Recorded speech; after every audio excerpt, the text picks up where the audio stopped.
Welcome back to Andersen. We're here inside today with tequila and vodka's over by the window and whiskey's on the floor beside me. And today I'm going to talk about something that somebody asked about because people keep telling me about their livestock guardian dogs that they're ignoring them. Yeah, they're ignoring you. So let's just talk a little bit about what I like to call deliberate disobedience. Okay? You have to remember what livestock guardians are bred for. Okay, they are bred for every breed, every type of dog is bred for a specific thing, or was when that breed was created. So a golden retriever, for example, a golden retriever, their primary purpose is to be there when you're hunting ducks or geese. You shoot that duck, he falls in the water, the dog goes, gets the duck, brings it back to you intact.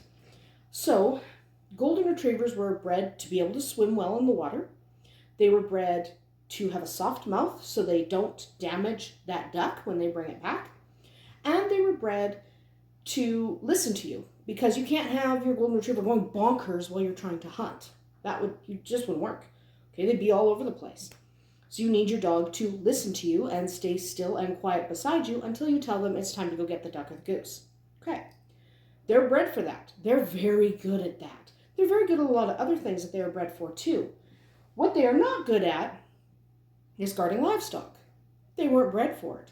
They're not a great guard dog in general. So nobody gets a golden retriever going, this dog will defend me till the death. Because that's not what they were bred for. Will they? Maybe. Were they bred for it? Certainly no. So let's move over and talk about livestock guardians. Now, I have Great Pyrenees, obviously, tequila and vodka. And Great Pyrenees, sorry, there's sound coming from over there. It's just a cat. But Great Pyrenees and other livestock guardians were bred to protect their livestock. So think a little bit about how this type of breed showed up. Now, each livestock guardian was bred for a slightly different livestock to guard. So these guys were bred primarily to guard sheep. Now, do they work to guard all other animals? Certainly. But they were bred to guard sheep. This and the Maremma, they look kind of like sheep. When they're out there with the sheep, they kind of look like one. So they don't scare the flock and they don't alert the predators that they're there. So they're just kind of quietly in the flock, guarding the flock. Okay, good. That's what they're bred for. It's fantastic. So there are a couple of things that go along with that. One, they were bred to stay out with the flock or the herd or whatever you have. They were bred to stay out with that flock for a long time by themselves. The shepherd wasn't necessarily there. Okay, so they'd be out there. They're not a herding dog, so they weren't moving the herd somewhere. That's what you have border collies for. But what you did do was have them out there to guard the flock. So they would just move with the flock by themselves. You were often not there at all. The farmer, the rancher, the shepherd wasn't there with the flock a lot of the time. They're just there doing a thing. That's okay. That's just the door being weird. Don't worry about it. I know. It's not closed all the way. I'll fix it as soon as we're done filming. The door's open. It's bothering her because it's windy. Anyway, so they're out there with the sheep by themselves. There are two things that happen when you call that dog that's in that flock. Okay, two different options. So the dog is out with the flock and you call the dog to you. There are two different things that might happen and they don't both happen. One, that dog comes when they're called immediately every time. Two, that dog does not. They're out with the flock and they don't come. So probably one of two things happened. You called the dog came, the flock got attacked by a coyote or a fox or a wolf or whatever it is. The second scenario, your dog does not come because there's a threat to the flock. Okay?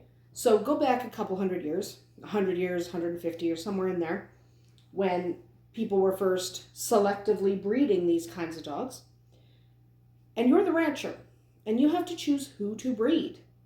Are you going to breed the dog that came with 100% accuracy but the flock got attacked? Or are you going to breed the dog that ignored you and stayed with the flock and they survived? You're going to breed the one that stayed with the flock because that's why they exist, right? That's why you had them out there in the first place. And you might not even do it consciously, but then what you're doing is you're breeding for disobedience. So you're picking the dogs that ignored you, breeding them, and then their puppies are more likely to ignore you because a lot of things are simply bred for. Just like we inherit a lot of stuff from our parents, so dogs. So in breeding an excellent livestock guardian, you also bred a dog that's going to ignore you. Okay, so deliberate disobedience is when they hear you, okay, and they go, yeah, I heard you, I got it, I know what you want, but I have something else I'm doing right now, so I'll put it on the list. So it's not that they're ignoring you, okay, even though we always say that. They ignore you, they don't listen, yeah. But that's actually not what they're doing. So they'll come 5 minutes later when they're done what they were doing. So a lot of times people get frustrated because their livestock guardian isn't coming when they're called. That happens a lot. If you have a livestock guardian that is a livestock guardian, so you got it because you wanted to protect your flock, and it comes 100% of the time, even when the fox is stalking your rabbits, you are not having an effective livestock guardian. So she'll ignore me, and in fact she did just yesterday. I was calling her, and she looked at me, so she acknowledged that I was calling her. She was like 150 feet away, maybe 200 feet away. And she looked at me. She went, I hear you. I acknowledge that you're calling me, but no. Okay? And she just took off. Not in the opposite direction, but she took off almost at a 90-degree turn. She took off basically parallel to where I was. Just poof, gone. And I could have yelled and screamed at her. In fact, that is often our first instinctive response is, Tequila, get back here! What? you don't care. So our instinctive response may be to scream for the dog. And I could have. It wouldn't have made any difference because what she was actually doing is when I called her, she was standing there and her face was to the wind. She's kind of sniffing. And I called her because I just wanted her to come back. So, okay, that's great. She took off because there was a fox stalking her rabbits, which is why I said fox stalking our rabbits earlier. There was a fox stalking our rabbits. She saved our rabbits yesterday. If she hadn't gone over there, because the rabbits were out, because we let them out sometimes, and I didn't realize Rowan had gone back in the house. So they were out kind of popping around on the snow. And she ran over there and she drove the fox off, and then we picked up all the rabbits, put them back. I didn't realize Rowan had gone back in the house. He didn't tell me he'd gone back in the house. I thought he was still out with the rabbits. He thought I was watching the rabbits. The rabbits could have ended up killed. Okay? So she saved them from a fox. If she had come when I called, those rabbits would be dead. My bad. They shouldn't have been free-ranging without supervision. They're usually not. Miscommunication. We each thought someone was watching the rabbits, and turns out nobody was. So we almost lost our rabbits, and we didn't because she didn't listen to me. So she deliberately disregarded what I was saying. That was deliberate disobedience, and it saved our rabbit's life. If you hear slurping in the background, it's because Vodka's drinking a god-awful amount of water. There's a reason we have our waterer in a boot tray. He spills so much. Anyway, it doesn't matter. So it is really important for us to realize that they were bred to not really listen. And it's one of the reasons why I talk about, instead of trying to get your dog to listen 100% to you and, all of that stuff that works with other breeds, instead of doing that, and remember, I'm talking about livestock guardians as livestock guardians. I'm not talking about them as house pets or a dog you just got because you like them. I'm talking about a dog who's a working dog. So I often talk about bonding to your dog using love and trust and affection and all of these good things because they're not naturally the most obedient, and that's okay. They're supposed to do that. She's supposed to ignore me. when there's a fox. Okay, she's absolutely supposed to ignore me when she's a fox. Hi, Vodka.